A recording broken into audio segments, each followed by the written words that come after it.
I've been holding off on this video for a long time because I was reluctant to talk about this so openly because it's a sensitive subject. But I feel like sharing is caring.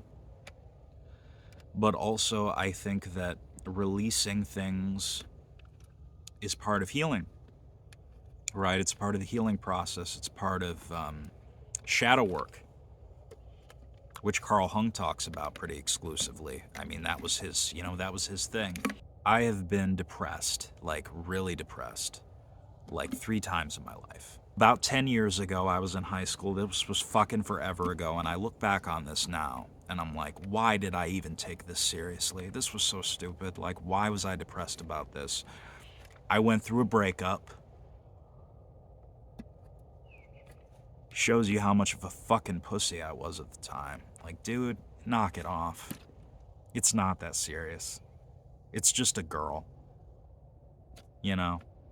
But I was younger and much more sensitive back then. And, I was a teenager going through hormones and weird stuff. So that was the first time. The second time was a few years ago when I worked at the Phoenix Center. I was working third shift. I got really, really fat in a short period of time. My skin became pale like a vampire. I was really, really sad. My grandfather had just died. The girl that I was in love with rejected me. So I was going through a lot internally as far as like my environment was concerned, and heartbreak was concerned, and grief was concerned. And I was just in a terrible, terrible place. I'd never really said much of anything about it, didn't talk about it, felt like I needed to go through it alone. I got out of that place because I dragged myself out of that place. I had no other choice than to drag myself out of that place. And so I was okay there for a little while. And I was doing a little better. And then me and my best friend were going to move in together. And then we didn't because of me. And then I got depressed again. So then I stopped working as much because I was doing Uber. I was doing rideshare at the time. I was an Uber driver and a Grubhub driver. I quit working as much, so the money ran thin. And I got myself into even more debt. And I had no money. And I lived in my car for 3 days. It's a true story. I did. I lived in my car for 3 days because the prospect of moving back home it didn't feel like an option for me simply because I felt like I was a burden to my folks. But also I felt like I was a burden to everyone. And I was looking at being young and being naive and having, these hang-ups and things. I looked at all of that and I said, I'm just a fuck up.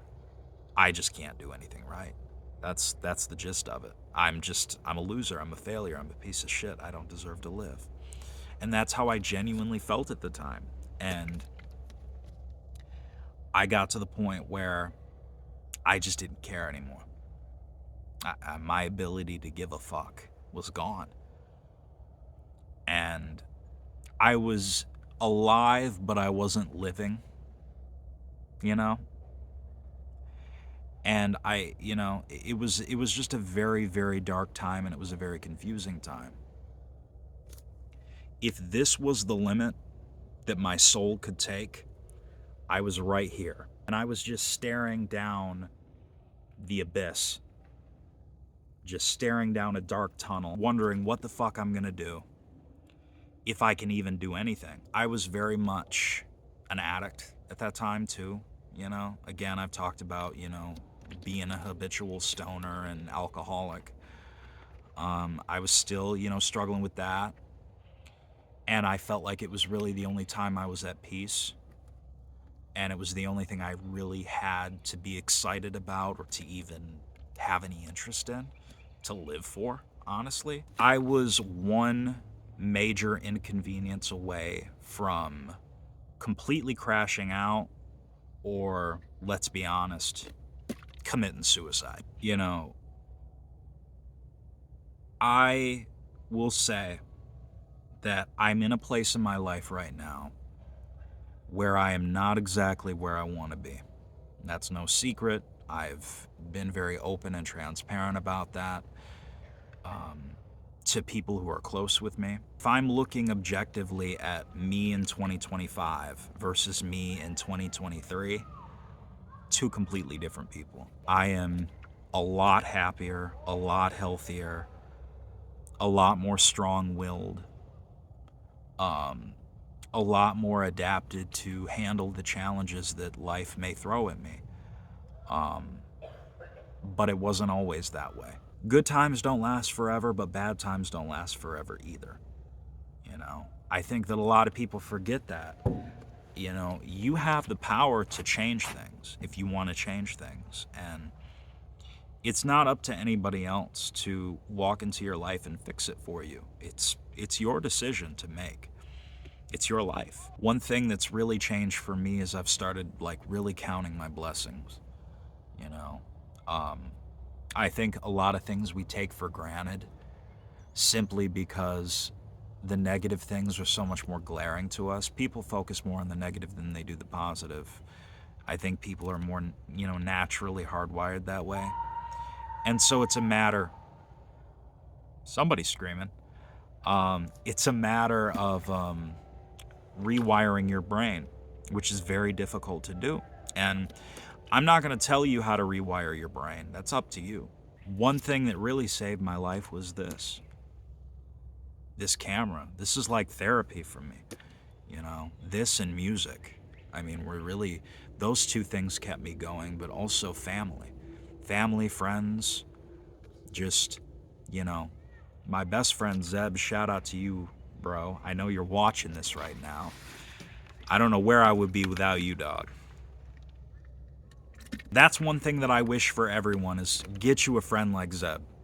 If you can get a friend like Zeb, you're set for life. You don't need any more friends. You just need one. You just need one friend.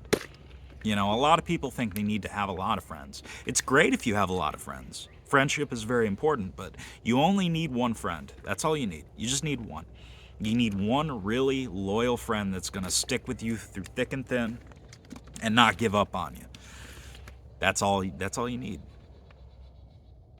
He was there. He's been there at my highest, and he was there at my lowest.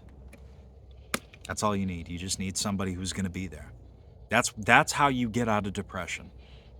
That's the main way that you get out of depression is through family, friends, camaraderie, community.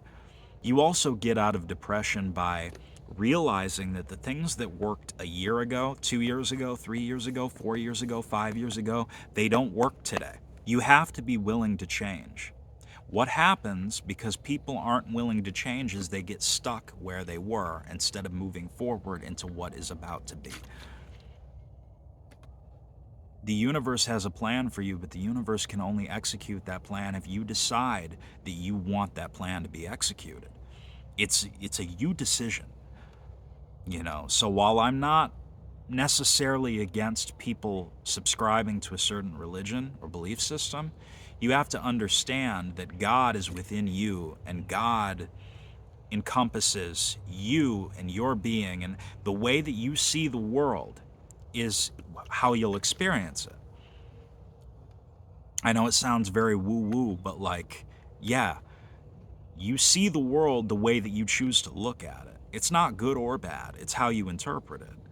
The world is a very complicated and nuanced place, and I think that it does good to understand that and to choose to look at the world as a positive place, because the positivity is there and the negativity is there. Where you choose to divert your attention is ultimately how you're going to see the world. You have to really look at the things that you are objectively unhappy with and do something about them. But you also have to learn, conversely, to enjoy the space between where you are and where you're headed, which is very hard to do, but you just have to fucking do it. As always, if you enjoyed this video, this emotional video, this very heartfelt, me pouring my soul out and being very vulnerable on camera in front of the entire internet, if you enjoyed that, be sure to like, comment, share, subscribe, hit the notification bell. And if you did not, be sure to like, comment, share, subscribe, hit the notification bell, and kiss my ass. And as always, I will see you all in the next video. Peace, love, and light.